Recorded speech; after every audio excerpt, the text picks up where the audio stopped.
We'll just wait for everyone to get settled. Excellent. Thank you everyone for being so prompt and getting back so we can continue with tonight's proceedings. I'm sure everyone managed to enjoy their supper and got plenty of gummy bears and lollies into them, which will give them a next energy boost for the next 30 minutes. So if we quickly rush through it, everything will be fine. Keeping that in mind, moving right on to our next speech now, could we please welcome Marina with Behind the Scenes. Please welcome Marina.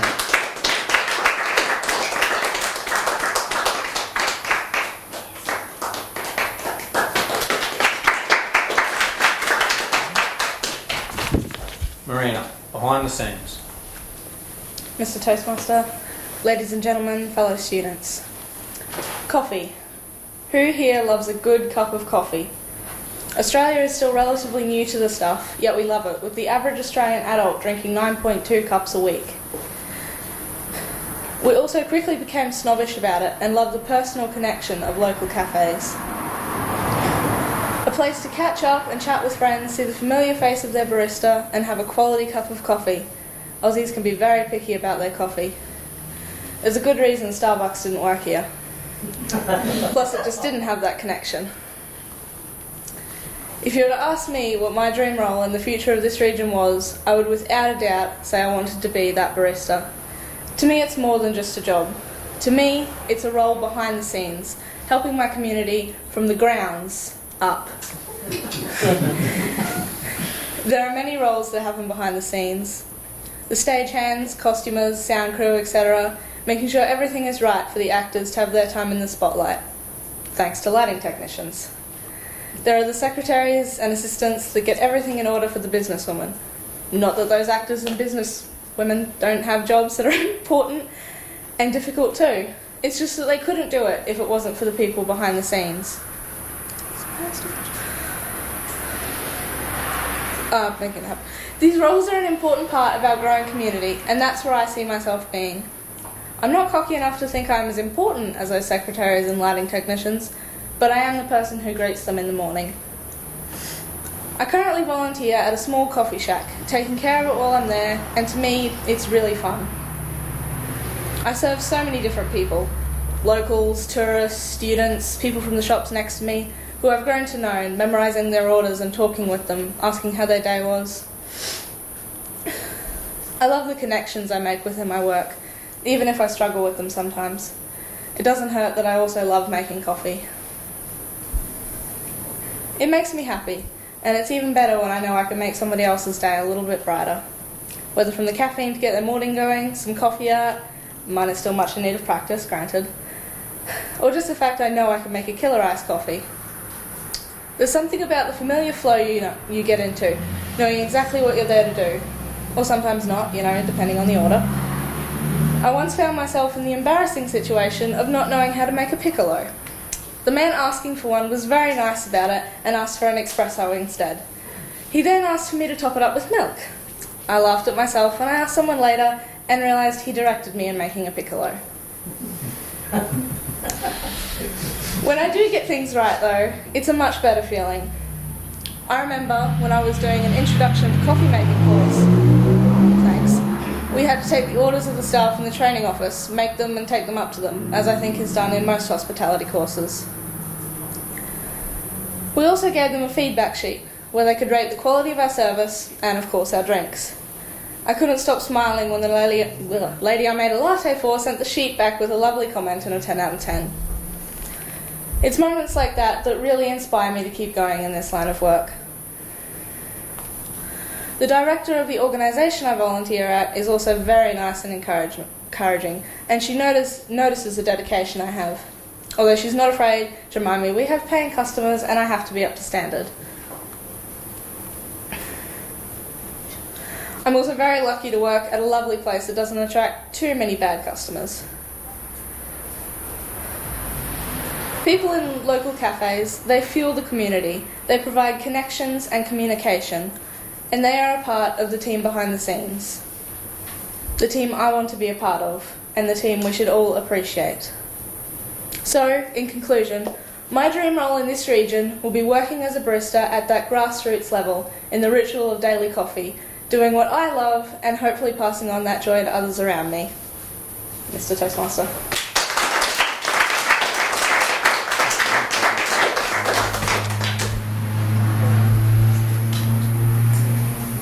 Thank you very much for that speech, Marina. It was very well done. Could we have a timer's report on that, please? Marina spoke for 4 minutes and 17 seconds. Very well done, thank you. And Audrey, as she finishes her coffee. Please welcome Audrey for our evaluation. That said, Marina, after all that perfect timing, we've all just had our little hit. We all could connect with your topic. Though I'm sure you would have appreciated a little bit more time for that peppermint tea to hit your system. So considering Marina was expecting to go second, not first up, you handled that surprise nicely, Marina. So let's start with Purdy. What did you have? What would you like to share? I had voice projection, and she paced her words really well, and her voice projection was pitch perfect. Excellent, thank you very much. Tracy? I had, where am I? Hand gestures. The hand gestures were few and far between. There is room for improvement. Great speech, lots of information and laughter. Excellent, always good to make us laugh. Darcy? For the snake home, Mm-hmm. it was good because she's reminded us of what she talked about and why she wants to be it, and that, it was loud and it was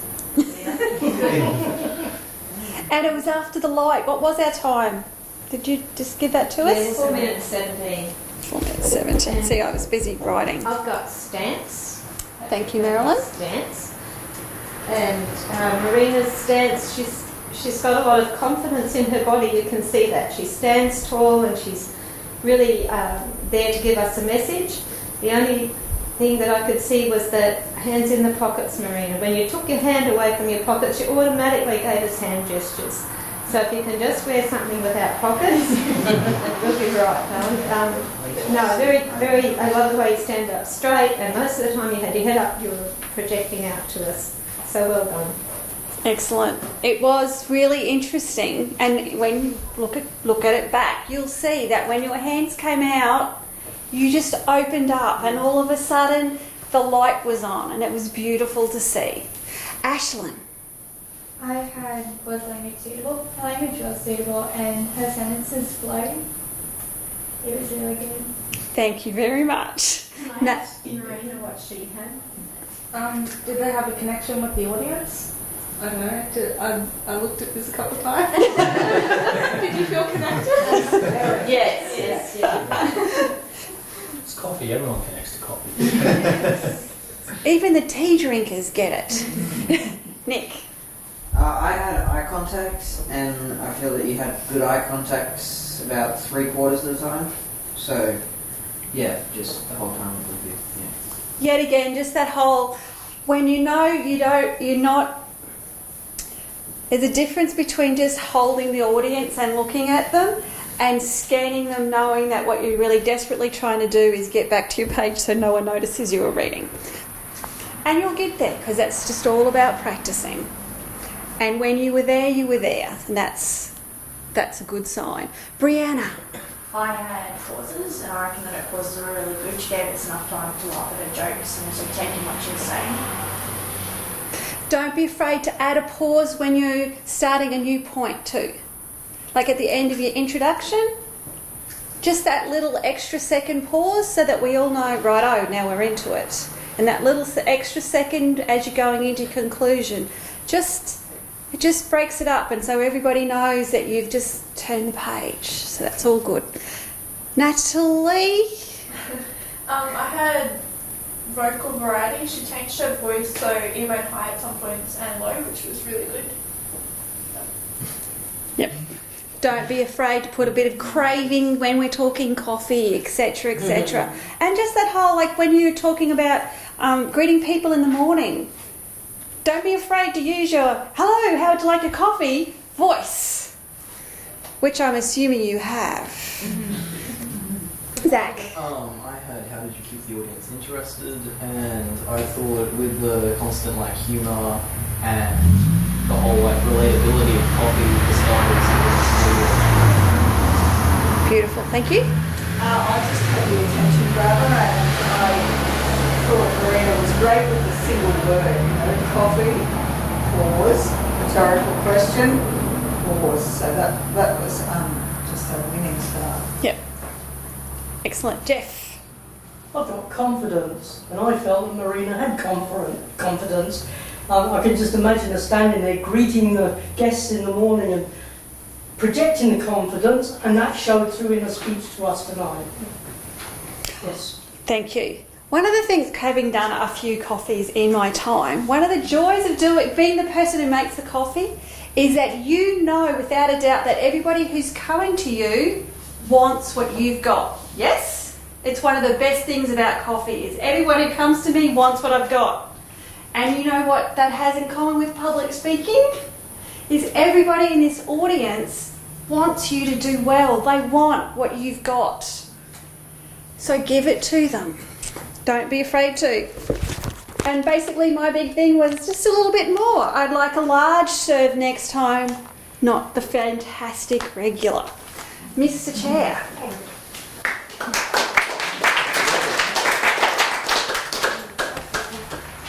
Just on that, I'd like to make note that at one point throughout your speech, Marina, you actually took a very distinct pause to regather your thoughts and collect yourself in the speech, and I thought that was very, very well done.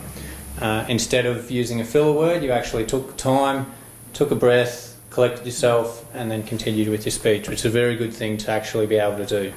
And also, when that car went past, you threw in a little ad-lib thank you in there. It's things like that that give the flow to the speech, give a little bit more upbeat, and makes it more enjoyable as a listener. When something goes a little bit astray beyond our control, for the speaker to be able to run with it, make light of it, it really adds to the power of the speech. So very well done there. Moving right along now to our next speaker. Will we please welcome Zach with his speech, Depression, the Silent Killer.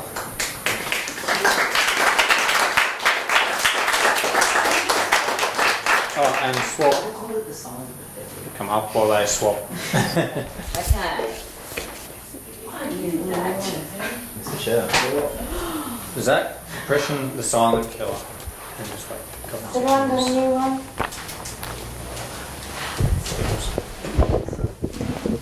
Mr. Chair.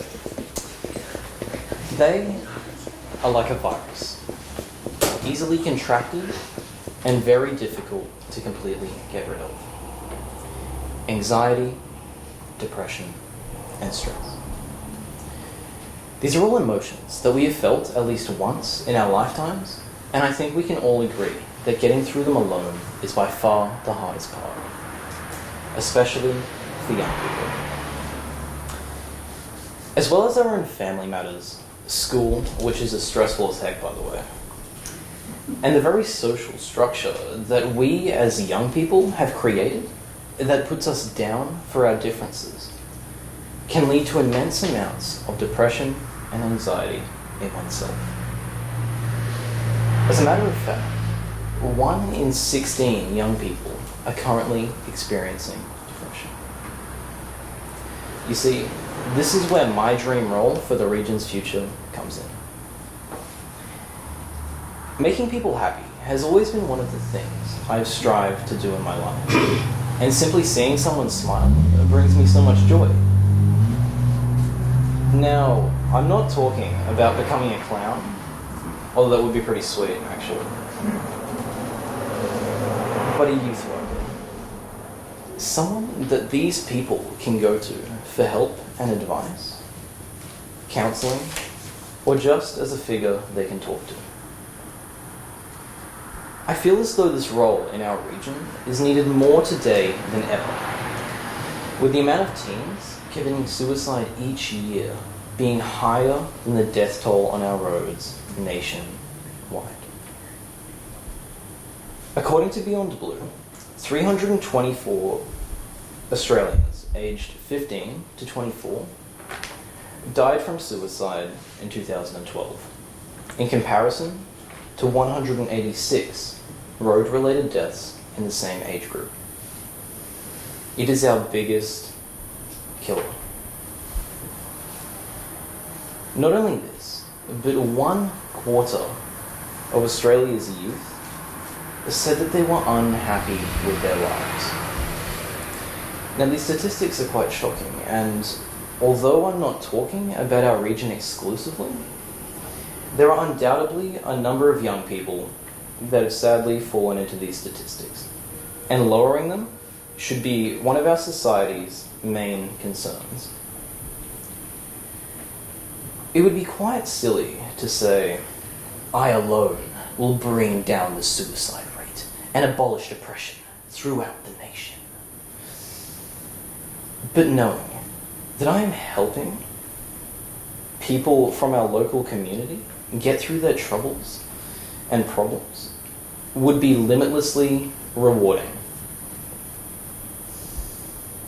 Knowing that those people can go home believing that their life is purposeful, believing that they can confidently speak to someone without breaking down, or believing that they can effectively cope with their stress would just be awesome.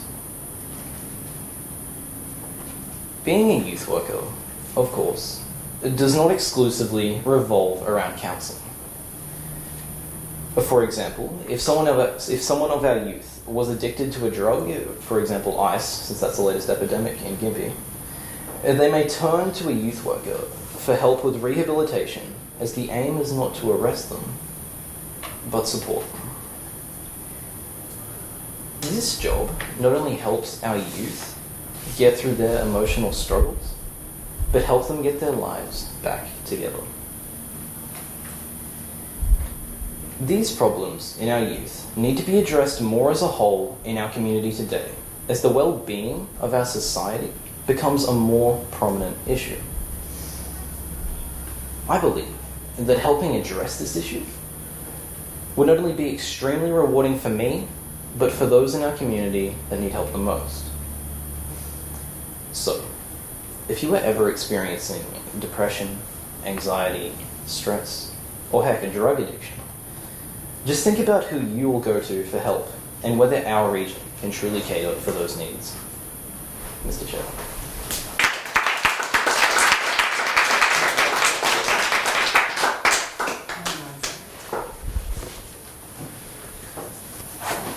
Thank you for that, Zach. Very, very well done. Could we get a times report again, please? Zach's speech read for 4 minutes and 50 seconds. Thank you for that, ma'am. And again, Audrey for our evaluation. Please welcome Audrey. Thank you, thank you. Have we all noticed that nobody's this week's been checking the lights so much? It's amazing what a difference just slowing down and taking some time makes to your presentation. It actually takes a little of the stress out, doesn't it? Thank you very much, Zach. Okay, who are we starting with? Who have I picked on first yet? Jeff. I thought, well, number 5, how did they keep audience interested? I was riveted. I don't know much about the topic, so I learned a lot from it, and I thought it was an extremely good speech, very informative to me. So I assume it was informative to other people also. So thank you very much, Zach. That was excellent. So you appreciated the stats and things like that? Yes. Excellent. Zila, you have a piece of paper. Share. Voice projection. Now, I felt Zach really challenged us tonight with his very controlled volume, and yet I think it worked very well. You had a serious topic to deliver. You had to find a way to distinguish your style from the others, which a lot were, much more sort of not such serious issues. And you found a way to do that by keeping the volume low and keeping that intense tone of voice. So, congratulations. And I also want to say a much stronger ending. And I do remember that was a challenge we had from last time. Very strong ending, you really improved the speech. Well done. Thanks. Thanks, Zilla. Howdy. I have full words for Justice, and I think he portrayed really great hand gestures and his eyebrows and jaw and stuff. And I didn't hear one full word, so yeah. Ah, excellent. See, I did that on purpose, people. I didn't get to swap my notes, so I still have hand gestures, but that's okay. They're very appropriate for the speech. Your pauses were very purposeful, and you slowed your words for good impact. Thank you very much. Sandra. I would just like to encourage Zach to have a look at Darcy's video when you get access to each other's videos. I really love Zach's speech. I just think he can enunciate his words a little more by opening his mouth a little more. So check out Darcy's video and just compare how much you open your mouth to how much Darcy opens his mouth, and you can still keep it softer, but I think just opening your mouth will help project or enunciate the words a little clearly. But I know it's a brilliant speech. It was just almost award-winning. Because that's it. The thing, you know, you're up here, but you want to be filling the room. So yes, Darcy. He had a good stance. He moved his feet a bit, and his hands gestures were good, and it wasn't still. It was nice and going. Yeah. Take home Zach's take home. I felt he did have that take home message when he said, "I feel," what he was going to try to contribute to the community, and then he asked the audience what they could do. It was really well done. Really strong ending, like Zilla said. Well done, Zach. I know. I love it when people listen to me. Thanks, Zach. Marina, have I picked on you? No. Yeah, no. No. Through a confusing game of pass the topic, I ended up with pauses and eye contact. The eye contact was good, frequent and scanning the whole room. The pauses were also good, very purposeful, as you said, and nice deep breaths in between, and better improvement from last time, I feel. So yeah, well done. Excellent. Ashlyn. Did they have a connection with the audience? I think he did, and because he used some interesting facts and said something that were relatable. Particularly to the audience, because you are the 1 in 16. You know, you were the topic, so that was an excellent choice. You know, if you'd been talking stats for 8-year-olds. No, none of us. Natalie. I had was the language suitable. It definitely was. He added quite a few facts, like Ashlyn said, so that was good. Thank you very much. Brianna? I had the attention grabber, and he definitely had the attention grabber, like when he said there's more suicides than deaths and car accidents. Brilliant. Thank you. Nick? I had the vocal variety, and I think he really did well with the vocal variety, and he kept our attention by, you know, using the breathy voice. And yeah. Thank you. Ed?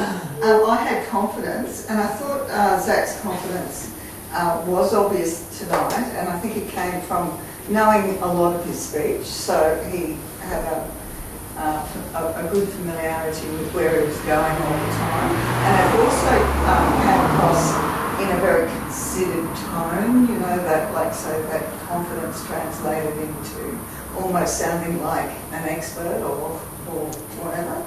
But I did want to ask, for everyone's benefit, Zach standing away with the papers like that, are you wanting that, or is that allowed? It is allowed. It's more up to how the speaker is with their confidence.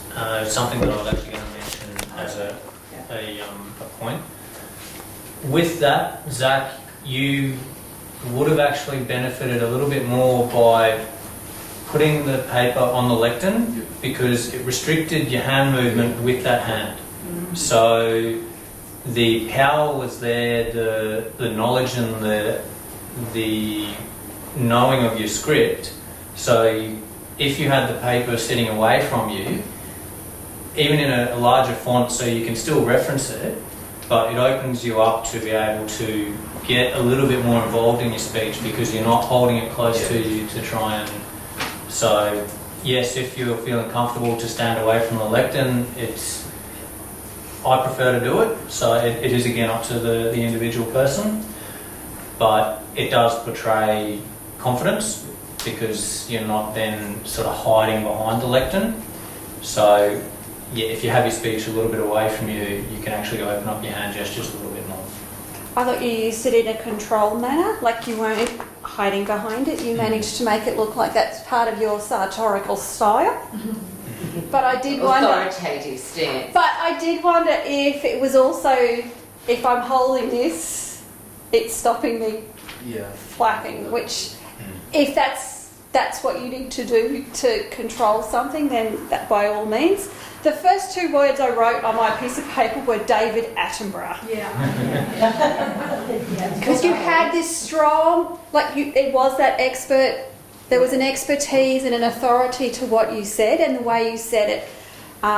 There was that sort of voiceover tone to it, which worked. But it may work better if there were just, sometimes there was a little, I think you could add moments where you stepped out of that so that when you came back to being the expert, you reclaimed that stage. But yes, basically fantastic work. Back to you, Mr. Chair.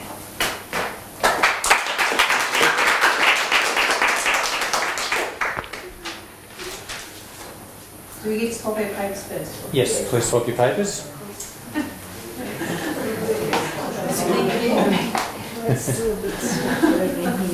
I don't know why, but that turned into Rock the Casbah in my head.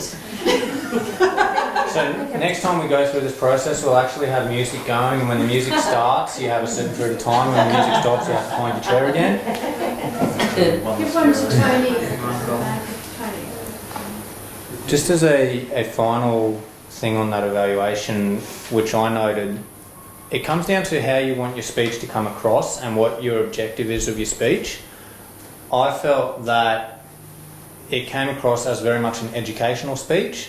However, I also feel that there's a lot of passion behind it. There's something that you feel very, very strongly about.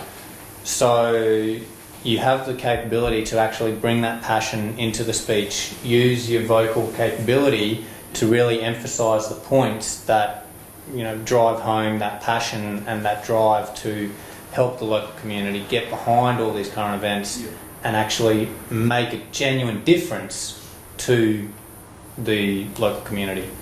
Use your vocal range, and it's something that everyone can do within their speeches to really add power to what they're trying to get across. All right. Our next speaker, could we please welcome Natalie with her speech, The Rubbish Revolution.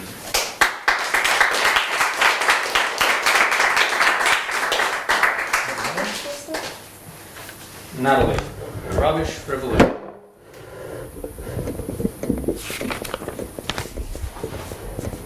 Plastic, glass, aluminium, foil. It's all things that we use in our daily life, and it's all easily classified into one group. According to the very reliable source of Google, it states that rubbish is a waste material, a refuge, or a litter. Then again, I searched for the word rubbish bin, and it came up with this long paragraph about its origins, synonyms, antonyms, homonyms, and all these other nyms. But in short, it just said a container that stores waste. Now, I'm a garbologist, which is study of garbage, but this just didn't seem right. Because every time, well most times, I see rubbish, especially in schools, it's generally on the ground and generally it's surrounding them because everybody tries to chuck it in. Rubbish may be worthless material, but it doesn't mean it should be thrown nowhere near the bin. It creates problems for not only us, but all the creatures around us. Seeing rubbish on the ground, it makes me angry because we're slowly destroying our planet and we don't even know it. I want to change Gimby's future though. I know I can't do it by myself, but barely anybody can. Anyway, the children of our town are the next generation. We are the ones who will take over in just a few years, and we are the ones who will make the difference. Schools need to provide a larger insight into how rubbish affects our lives and our world. I remember when I was in primary school, and the only time that we were taught about rubbish was when Ellie, the rubbish lady, visited our school for mandatory lessons just a couple of times per year. In my opinion though, that is not enough. We need to have more educational lessons. I mean, who really remembers things after a few months? Nobody can. I want to be that rubbish lady, the one who goes to schools and teaches children about to do the right thing with rubbish. Except I make it mandatory that I visit a couple times per week instead of a couple times per year. By regularly visiting schools, it will allow students to more easily remember that rubbish is a bad thing and it should always be thrown in the bin and never anywhere else. Think about all the rubbish that you throw away in one day. You have breakfast, maybe cereal, milk or a muesli bar. Then you have sandwich, maybe a sandwich, lunch, maybe a sandwich and chips. Then you have dinner, a yummy lasagna and salad. Oh, and don't forget all those little snacks that you had all throughout the day. Each element of food that you eat, they all contain rubbish. Generally, it's packed, except for salads and various things. All the rubbish has to go somewhere, and generally goes in your bin. And then all that goes to landfill, along with everybody else's in the town. 50,000 people in the Gympie region, and all their rubbish goes there. All I can say is, that's a hell of a lot of rubbish. And if we don't put it in the right spot, then where will that leave us next year, in a decade, or even a millennium? Caught. Disposing of rubbish anywhere affects creatures. As the smaller creatures eat the larger creatures eat the smaller creatures that have eaten the rubbish. And then what do? We go out and hunt, we go and shoot our animals, we shoot our cows to eat. And then to eat that, well, then we're eating all the food that we just threw out, all those toxins that we unknowingly threw away. But on a sadder note, where you're also hurting creatures, not by ingestion, but also on the exterior as well. On the official RSPCA website, it shows animals with plastic can holders around their necks, lacerations because of glass, fishnets caught with seals in them. It's like a bad rerun of Happy Feet. If you could take a guess as to how many animals would die yearly because of rubbish ingestion, how many would you think? Maybe a few thousand? But there is over 1 million animals that die each year because of what we do, not throw our rubbish in the bin. Everybody's done it. I admit to it. People just don't understand the severity of what they're doing. Being somebody who educates children about the dangers of rubbish will help reduce this risk to our earth. It'll educate children about the bad things of rubbish and what it does to our wildlife and us. It'll show them an insight into what would happen long term if we were to continue on the path that we're on now. And someday there might not be any rubbish left. There might not be any food left because of what we did, not throw our rubbish in the bin.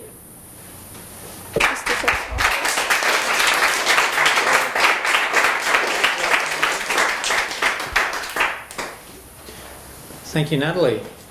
Again, another very well delivered speech. Timer, could we have our time for that speech, please? Just one more pause and Natalie would have packed 5 minutes. It was 4 minutes and 59 seconds. All right, thank you very much for that. Audrey, please, evaluations again. Thank you. Thanks very much, Natalie.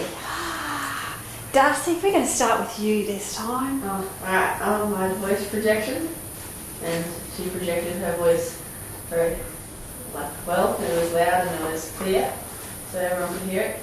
Excellent, thank you. It's always good when the person who gets voice projection is sitting down the back. Because sometimes it is hard to tell if it will be travelling over your head when you're up the front. So thank you, Darcy. Did anybody in the back row there have a piece of paper? Patrick? I had pauses.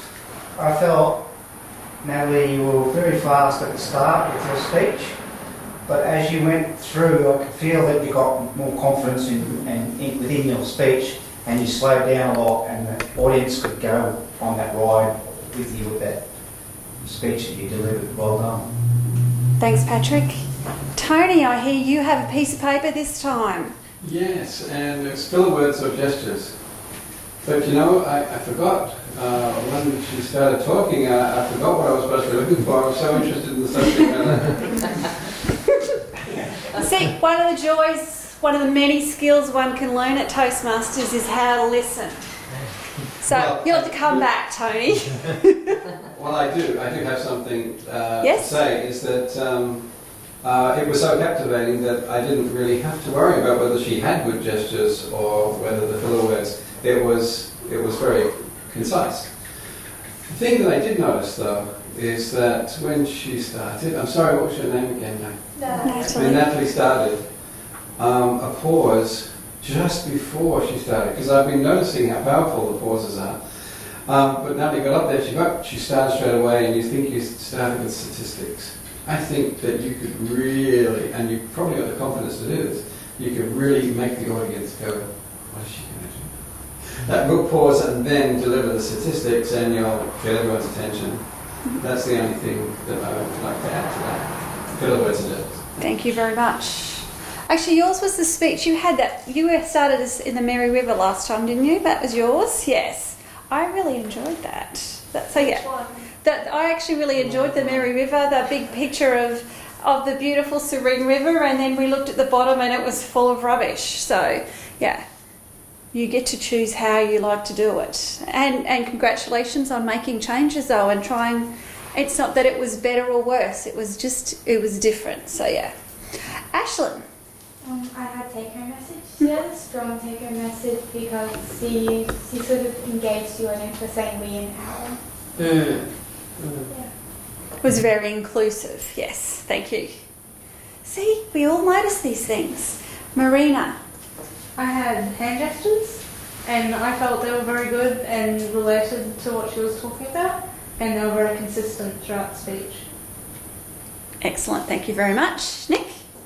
I had how did they keep the audience interested, and I think she kept the audience interested because she kept saying we and our and saying it was our fault. So, making us feel guilty. Don't be afraid to use guilt, yes. Guilt is up there with humour, it's up with pauses, yes. Brianna.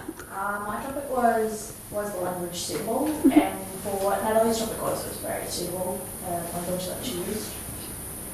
Thank you very much. Zach. I had to keep an eye on your confidence, and I think it was displayed very well, you were very confident because you were standing behind the lectern, but it wasn't like you were hiding. You kind of utilised that very well, and I thought there was a lot of confidence, and I thought it was good.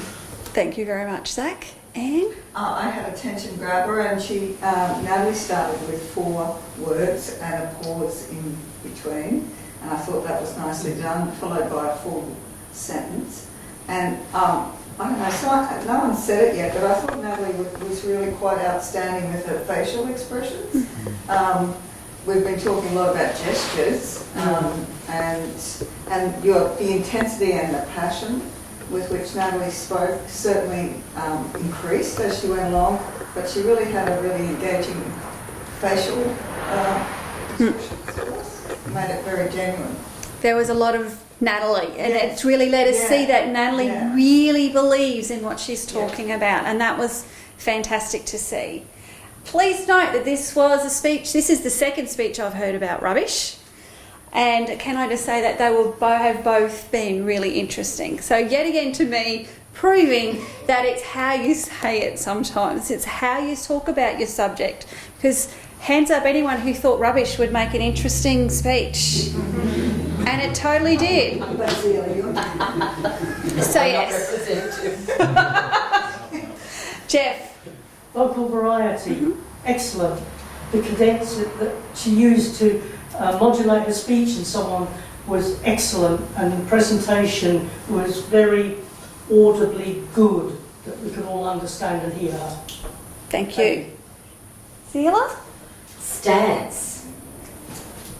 Now, Natalie, I was impressed with your stance. You're a tall girl, and for some reason a lot of tall girls don't stand tall, but you do. You have good posture, and that served you well. You were standing firmly on 2 feet. There was no rocking or, little sort of shuffling or anything. You stood there calmly, and being so grounded, it let you then use your hands effectively with the gestures. So, well done. You stood tall and you projected sincerity came from that stance. We really felt that you really meant every word. Purdy. Did they have a connection with the audience? And I think she had a strong connection with the audience with her short stories and facts about rubbish. Thank you. Tracy, did you have a... Oh, I just scribbled something down. Put eye contact. Well, she scanned the room very well, keeping the audience engaged. Excellent.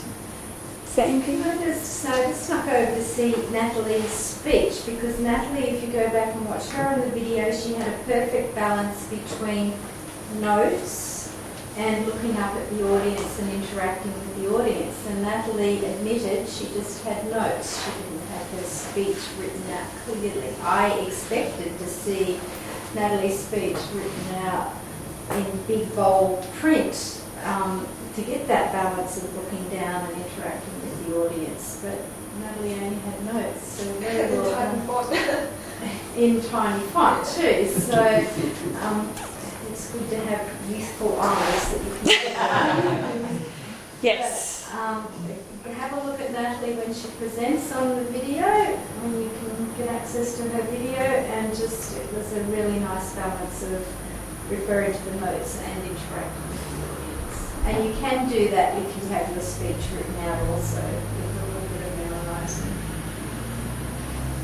Yes, there are all sorts of tricks to the trade.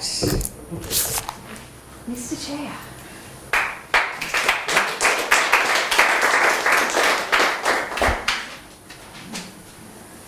To put my 2 cents worth in, one of the only things that I noticed with the speech, Natalie, is that because of that confidence and knowledge of the speech with your notes, I feel you could have added a little bit more power by actually moving away from the lectern just that little bit more and actually owning the area that you have around you, because you do know your speech, you had that really nice flow and balance to it, but if you actually, although you had good stance and good gestures, they would be added to by moving away from the lectern just that little bit more, because then everyone can see exactly what you're doing, and it gives all of those slight gestures so much more power.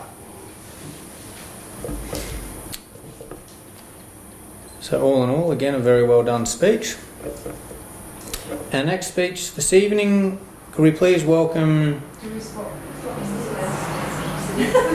I assume these things just happen by now.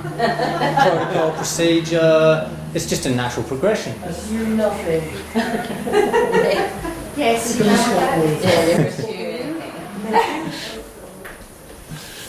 So that's why I go wrong at work. I assume it's just going to fix itself. Did everyone swap pieces of paper now? All good to go? Excellent. Could we please welcome Purdy with her speech, Art is Everything.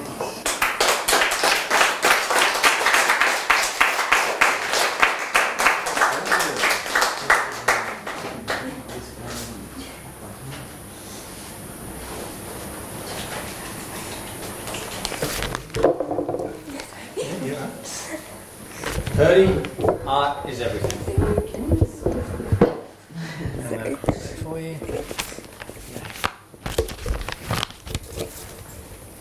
Mr. Chair, my view is that music and arts, and the things we bring through the Arts Council, are like the glue that holds the community together. It creates a cohesive neighbourhood and adds to the quality of life. a quote by Al Cook. Good evening, ladies and gentlemen. Entertainment and the arts within a community is such an important aspect of building a versatile and dynamic culture. As we know, the expression and representation of art is an optimal way to get your views of the world out to others, to encourage debate, to give inspiration and/or create a strong message. The wonderful thing about the arts is that while it can bestow strong messages and points of view, it can also be used for comedy, satire, or joy. The unique thing about the Gympie region is the expanse of agriculture and farming in nearby locales. The Murray Valley and Cooloola regions are often nicknamed Food Bowl. Additionally, there is the region's traditional history and gold mining history that offer up a truly diverse community culture that is compact and yet friendly, but firmly rooted in the ground beneath our feet. A community that still has loads of potential to nurture the arts. Events like the annual Gympie Show, Murray River Festival, Country Music Muster and local markets present untapped opportunities to represent the arts. These are wonderful events where you know people will go and where they are looking for entertainment. The Civic Centre has created a reputation of putting on countless productions of musicals and other theatre entertainment acts. Many within the Gympie region go and see these productions. But what about bringing this inspiring and dazzling atmosphere outside? This is a great idea for two main reasons. Firstly, the residents of Gympie work hard day and night and don't have a lot of time to spare for pleasure and entertainment. If we were to bring the arts out into the public, people of all ages would be able to enjoy it as they walk to and from their daily routines or popping out for some lunch on their break. It can take a tad of stress off your shoulders, give you inspiration, and it's a great way to compromise with your coffee and croissants.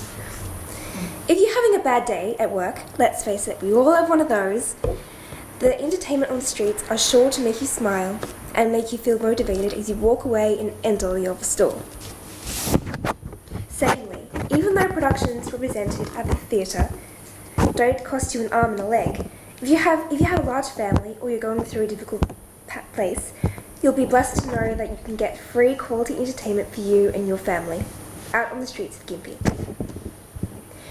You know how some restaurants provide live music? Well, what if places across the whole of Gympie use this same method for entertainment acts? This would be such a great way to reconnect with family and friends and just to escape. You would have a great night out and your wallets wouldn't be scarce of 5-cent pieces. It's all part of the fun and great ways to really bring a community together. I believe that Gympie needs this.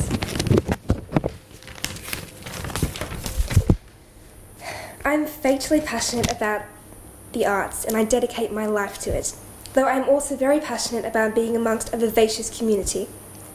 I believe that if we can introduce the arts out into the streets of Gympie, it will change everyone's lives, though in a good way. I'll paint you a picture. A beautiful day, you walk around the corner and there's a group or an individual doing street theatre, a mime, a magic show, painting, just for your pleasure and entertainment, for free.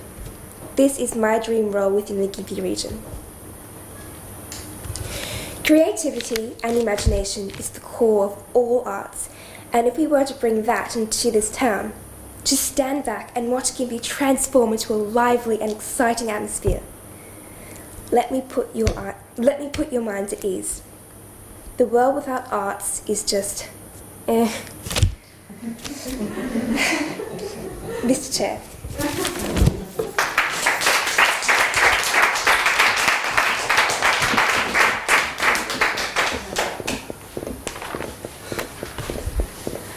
Thank you, Purdy. Again, a very, very well delivered speech.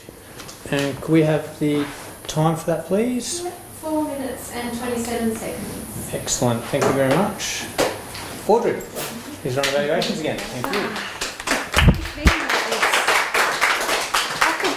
No, actually, I think my handshakes are getting better. I'll concentrate on the next one. Thank you very much, Purdy, who's done very well to have given that speech with 1 week's worth of representing it after just the 1 week. You've all had the luxury of 2 weeks Okay, Nick, you haven't been picked on first yet. Selected yet to share your insight. I had confidence, and I think that she had good confidence with her hand gestures and her voice variety. So, Thank you very much, Nick. Brianna. I had the take home, and I think Cody's take home message was that Gibby is pretty bad about art, and that we should really think about it and put some more into Gibby. Thanks very much, Brianna. Natalie? I didn't actually have one, but it was a really, really well-written speech. Definitely more eye contact, but it was very good. Thank you very much. Ashlyn? You just wait, Zach. I had voice projection. She had good voice projection. It was sort of even and stuff. I think she made it a bit louder, though. Yeah. Add a bit of boom, bring back a little mystery, yes. Is that what you meant, Ashlyn? Yeah. Excellent. Marina? I have vocal variety for the third time, so I'm an expert. I thought it was good. I thought it was better when you looked up, though. So I believe if you looked up a little more and sort of, and I just thought overall the speech was very good, so well done. Thank you. I'm not sure if Purdy realised just what an excellent choice of topic. I've actually put excellent job sucking up to the cameraman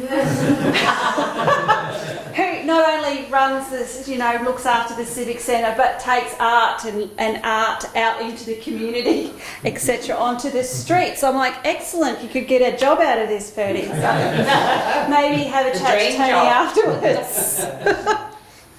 Tony, what have you got on your piece of paper?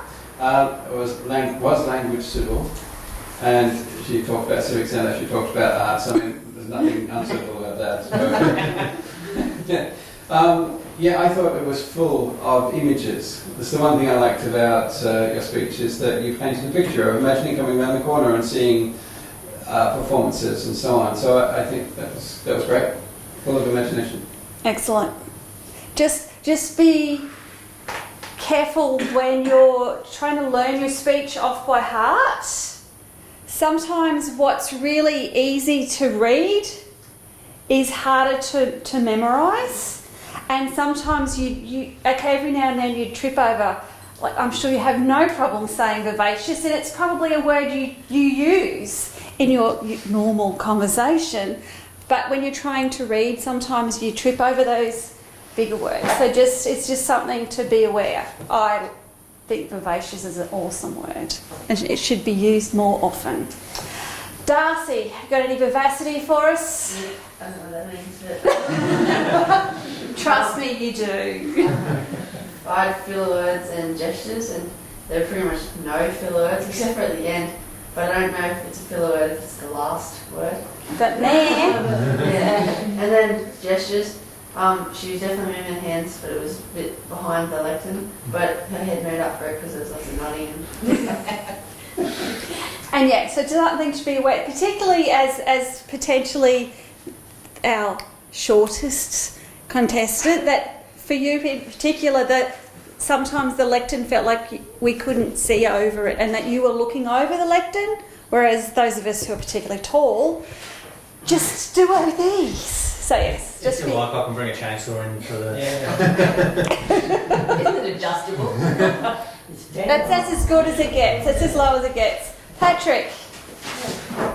I've just noticed I'm sorry, I'd just like a generalised feedback with all the speeches overall. It's with your notes. Have it on one single piece of paper. That way you don't, if it's stapled together, you've got to flip over to the next page. If it's on one single piece of paper, you can slip it underneath to your next page. You get what I mean?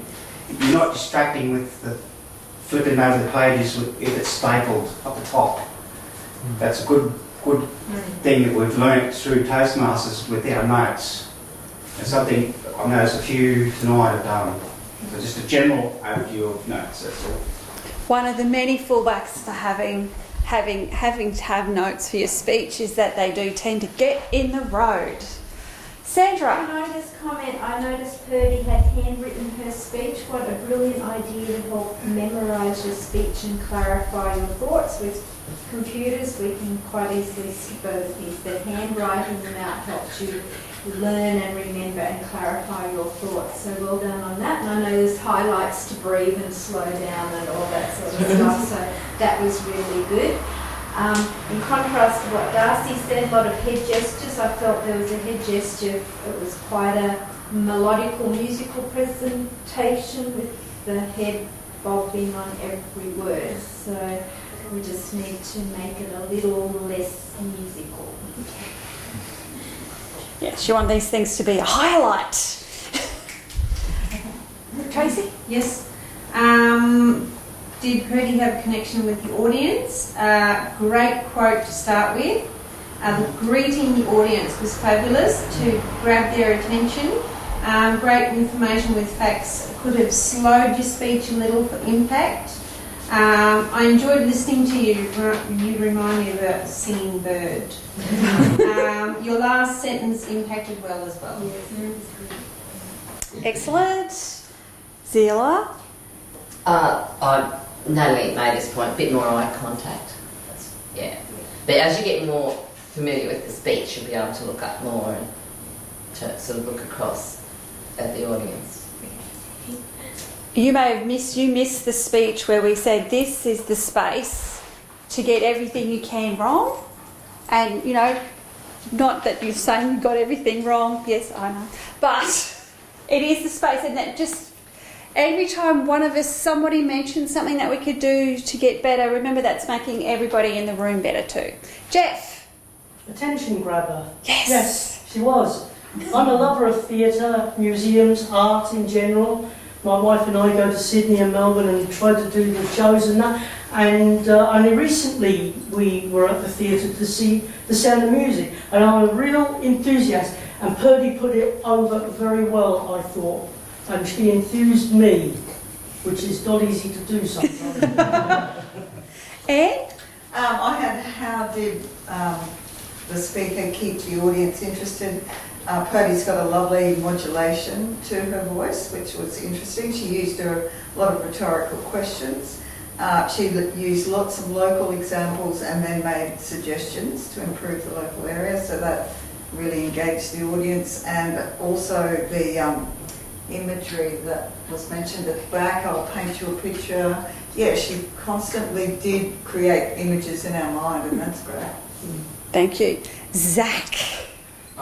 As previously stated, I had hand gestures, but the hand gestures were there and they were good, but I feel like standing behind the podium kind of limited how much you could see of them, so standing just a bit out of...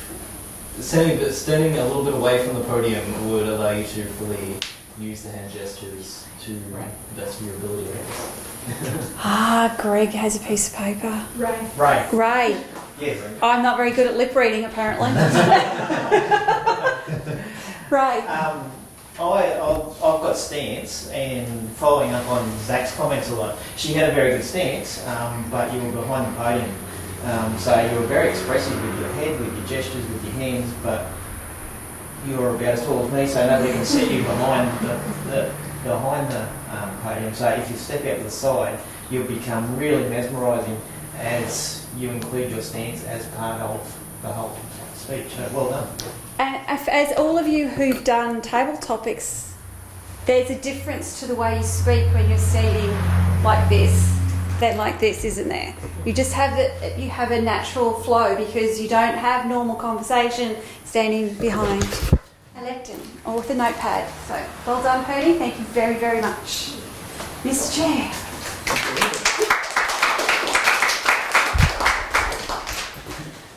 Just another little trick for that. If you find that you have a tendency to bias one side of the audience to the other with how you naturally stand, use the lectern to the side that you wouldn't normally bias. So if you find yourself focusing on this side of the room, put the lectern over here and have your notes in such a way that as you're here, your eyes naturally have to come across to look at your notes here, and then progress back across. So you can utilise your own nervous traits and disguise them through more natural actions. So that's just something that if you're still more comfortable using notes or even still having your speech written, it allows you to work with your own capabilities a lot better and a lot more naturally. However, I just like to have the lectern out of the way because I think I'm really good looking and everyone should just look at me. Hence, and on that note, please welcome our last speaker this evening with Nick with his speech titled Nick's Kicks.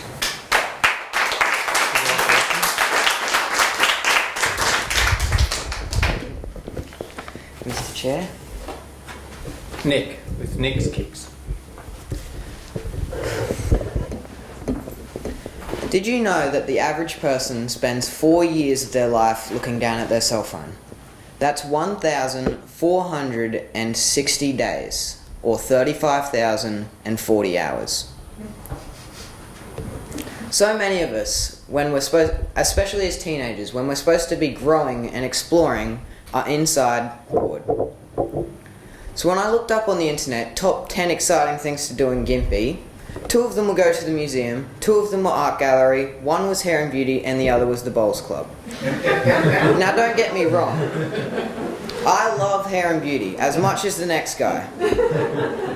But in saying that, nothing on the list really struck me as an adrenaline-seeking thing to do.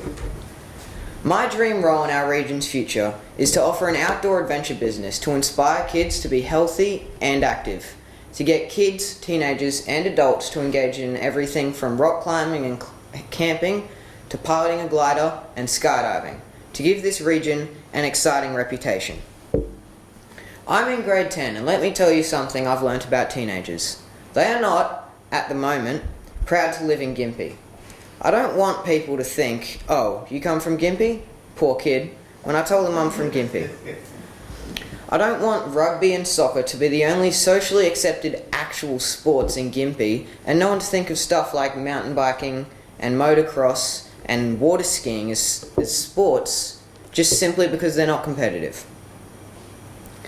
By having a business that promotes and offers these sports, I can help to change this issue in our youth. When kids can proudly say, yes, I climbed up Pomona Mountain, and you'll be damn sure I did it in the Gympie region. By offering sports like barrel racing and saloon car racing, you're appealing to a much wider range of kids than just the football fanatics. And if you're one of those kids who likes video games, why not take it to the next level with laser tag and paintball? Which student in here has not yourself or heard one of your classmates say, oh my god, when are we ever going to use this? My business model wouldn't just be a one-off thing such as camping. The participants would undergo 6 weeks of learning about something, for example, how to pack your hiking pack efficiently, first aid, how to make a fire, navigation, and basic survival skills, and then would go on a hiking trip across Fraser Island. This business would give kids abundant learning opportunities to grow their minds and grow as a person. Most of us in this room were probably bored this weekend. You wanted to do something exciting, but you just thought, well, there's really not much to do in Gympie. Most of the stuff I've mentioned is available. You can get your glider's license at 15 at Gympie Airport, and I've even heard about a small group that offers Toastmasters for grades 9, 10 and 11 starting up. One of the issues is that, yes, these options are out there, but no one knows about them. I want to make them clear, I want to make them visible, and I want to make them attractive. Say you don't know what to do, you go to Nick's Kicks, and there's your answer. These are all things I want to be part of Gympie's reputation. This is my dream role in our region's future. By doing this, you'll have a wide range of kids who are challenged and achieved. Because, well, ask yourself this. What did you do this weekend? Were you challenged? And did you achieve? Mr. Chair.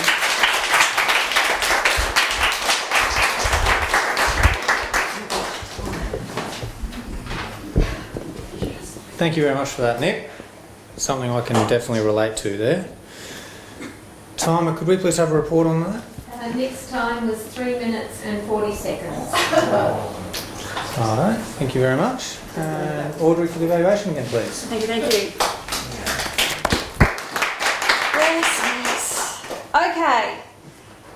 Ray, you can go first this time, just for Okay. fun. What have you got? Eye contact. So his eye contact was really good, excellent, because he, I don't know when you learned that speech, but yeah, you can pull that off. So yeah, that was good. You used good eye contact, and it even flowed through to your gestures as you rolled your eyes back as well, which was extending the eye contact. So that was very good. So overall, yeah, as far as eye contact is concerned, it was really good. Excellent. Thank you very much. Has he got your piece of paper, Cody? Yes, he does. Ah. No. Anything you'd like to add? Yeah, I'd just like to say that on behalf of all the pieces of paper, that was really like he did everything. Thank you. Tracy?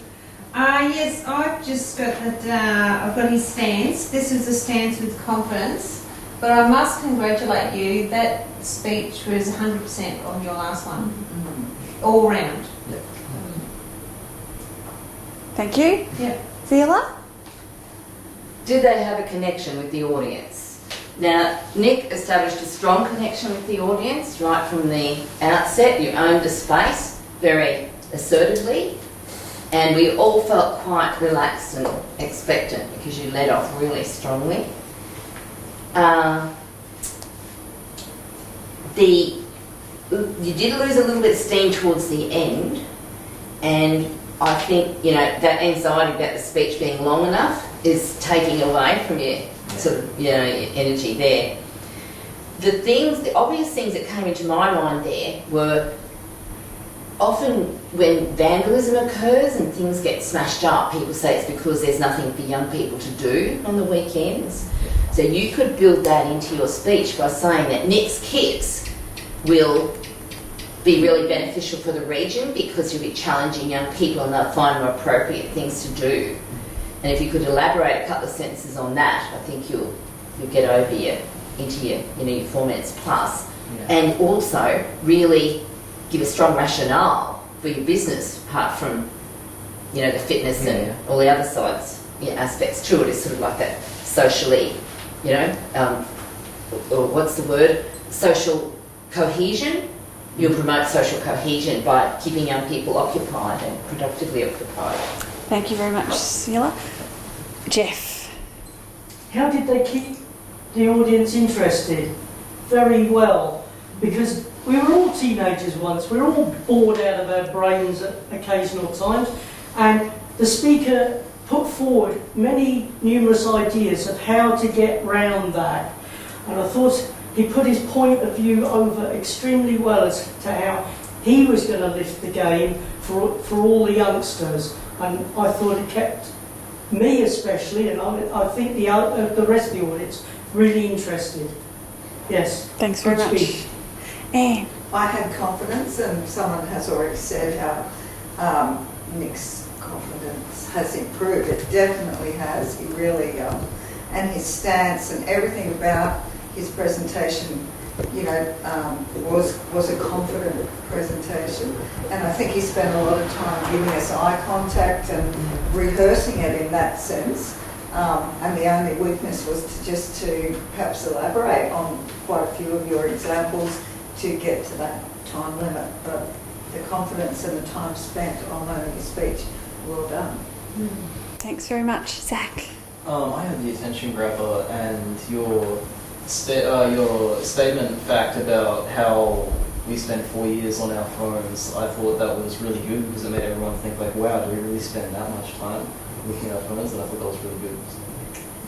I've only had a phone for 4 years.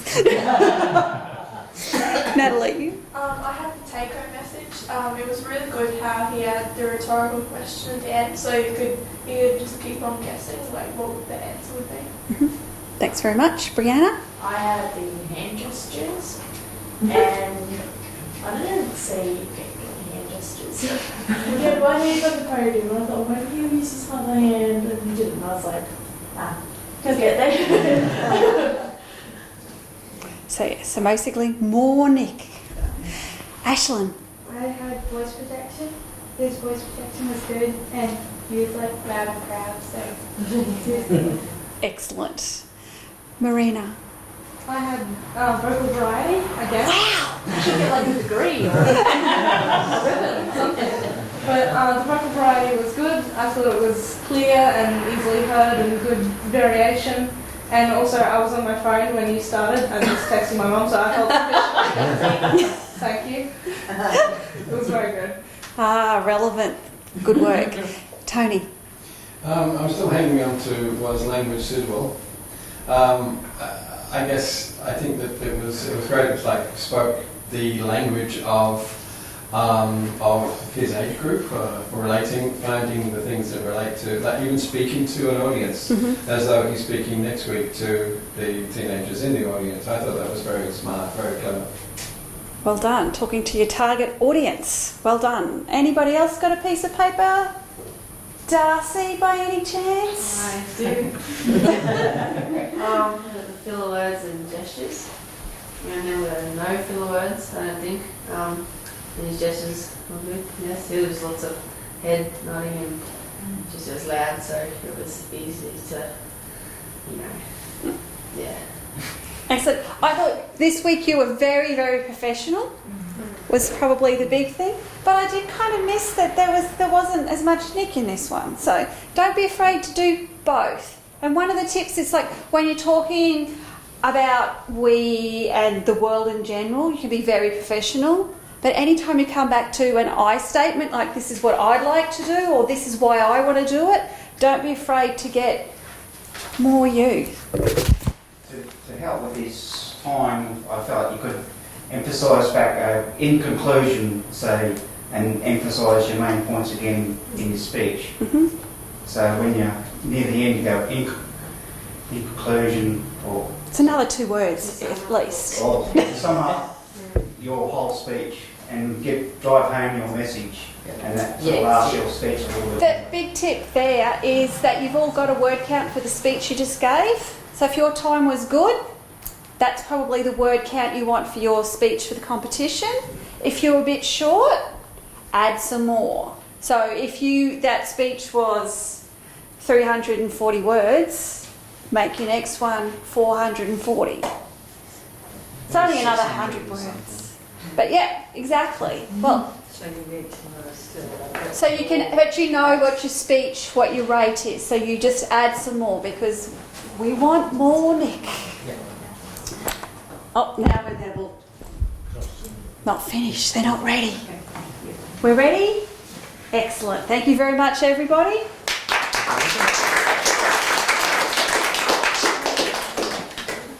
Just on that, I love that I can do mine from up here. It really adds to it.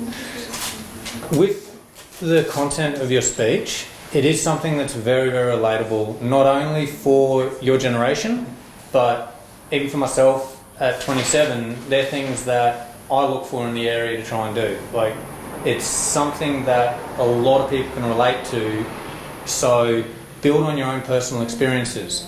If you've done gliding, if you've done mountain bike riding, if you've done these things, bring those into your speech and give examples of how you find those enjoyable and what benefit you get from them. For example, I did my pilot's licence when I was 15. I got my powered pilot's licence at 15. And it's something that you can actually do in the community. So use that as something you can add to your speech to give more power to it as well. That concludes our speeches and evaluations for this evening. I'd now like to hand over to Sandra to give a rundown for next week's meeting. Please welcome Sandra. Thank you, Wayne, but before I speak, please welcome Tony up here. This is the last chance. Tony gets to give you any advice before competition night on what to wear, not what to wear, so you don't look awful on YouTube. Please welcome Tony. Well, I guess all I can say is the obvious, which I think most people know, like striped shirts don't come over very well. So stripes this way or this way might make you actually look wider than you actually are. But I think more important with just those kinds of clothes is that plain colours work best. Be careful of the venue you're going to, and I'm sort of speaking not just for next week, but I'm thinking of if you become speakers and you end up being invited around the world to speak, always check the venue if you can, because if you're wearing black and you're against, yes, would you like to model, would you like to go up there, do a turn, come back? Just stand in front of that black window. No, this is a very good example of what you should wear next week. Absolutely. If you've got a suit, then please wear it. Formal gowns might not be necessary for the females, no. If the females wear suits as well, that might be good too. But try and be as formal and as presentable as possible with your dress. Maybe Nick, you could probably wear a backpack or something, I don't know. Just joking. Yeah, but do you think props like that to reinforce the character? I'm not really familiar with the Toastmasters. I wouldn't like to comment. But the one thing I do want to say is that be careful of the background. I don't know whether you can inform people about what's going to be on stage. Yes, we're going to have a look on Thursday. Because now I'm looking at the composition of the room. So when I come in as a photographer, a videographer, is that I'm looking at what your background is, because that's going to be the thing that stays there. The people will change. So I've actually got to think, what's it going to look like? So if I zoom in, it's probably better than seeing a whiteboard and bags under a table or something like that. That's what I'm looking for. But a good actor and on stage, and I hope this applies for speakers, is being able to find the light. So there's one light here. So this would be good, because now my face is more lit up than if I stood in the shadow of these two. So little things like that. Microphone as well. Are you using microphone on next week? Yeah. Is We it normally don't. So microphone technique is a whole other story. But if you are in a situation where you've actually got a lectern microphone and it's pointing at you here, and you start to stand here, be aware that people in the audience are going to be saying, they're not speaking to the microphone, they're not listening to you, because they're worried about what you are not doing correctly with the microphone. Now I put one here today, but that's just a general picking up here. It will pick you up here, this one. So those little things, if you were to go on forward to be presenters, speakers in the future, which I hope you all do, because some of you are very, very good, is that check out the environment, look at the stage, look at where the other speakers are standing, see what works and what doesn't. Yeah, and the black against black is probably the thing for a camera. You end up having a black clothes against a black background, you end up with just a floating head and hands. So those are the little things. So I'll let everyone know then once we select it. Yeah. So that's the only thing I can offer. That's a little bit of knowledge. As I said to Sandra last week, I'm not a professional. I'm doing this because I want to learn. I'm trying to do as many videos of events as possible, but next week I'm professional, okay? Don't go away just yet, Tony. Some of you have handed in your permission forms to appear on... Where are we putting these? Are we going to put them on an unlisted Gympie Toastmasters YouTube channel? I think so, until after the competition. Yes. So that means you'll be able to see them, but they won't be. They won't be publicly listed on YouTube unless you physically share the link. So to do that, do we just send a link via email to Yes. everyone? Is that what we do? So we'll organise that in the next week, and you can all jump on and we'll email that out. Yes.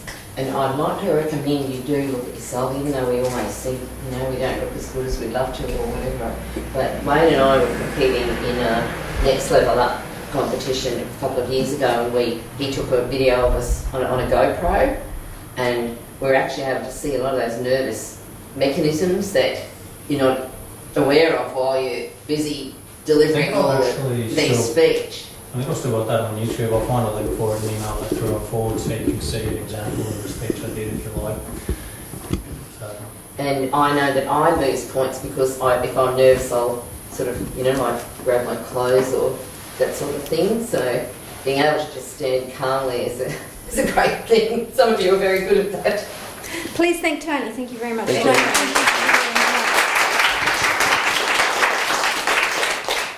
3 more nights nights left until competition night. Next week is the normal Toastmasters meeting. There will be 2 educationals. Marilyn's going to give an educational more on delivery of your speech, and Audrey's going to give you tips for competition night.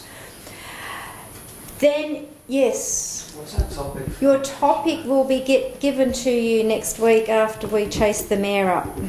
So you will get your topic at the next Yes, week's we're supposed to meeting. get it. Yes. Toastmasters meeting next week. The following week you will present, you'll have a week to prepare, you will present your speeches again like tonight, and we will give you will self-evaluate like we did tonight. The following week is a Toastmasters meeting, and you will run the Toastmasters meeting. So next week at the Toastmasters meeting, someone will need to volunteer for the following Toastmasters meeting to be Toastmasters. Someone will run table topics. Someone will run evaluations of the speeches. You will run the final Toastmasters meeting. So next week when you come to Toastmasters, you need to think of what role you want to do at the very last Toastmasters meeting. Is everyone clear? 3 more meetings. Next week's Toastmasters, you'll pay attention to the roles and who's doing what and what you have to do in your role. And you'll also, of course, get table topics. The following week, you do this, but with the new topic, and the last meeting, you will run the Toastmasters meeting. So think about what role you might like to play. And then we have competition night. Any other questions? Sorry to keep you. Over to Madam President.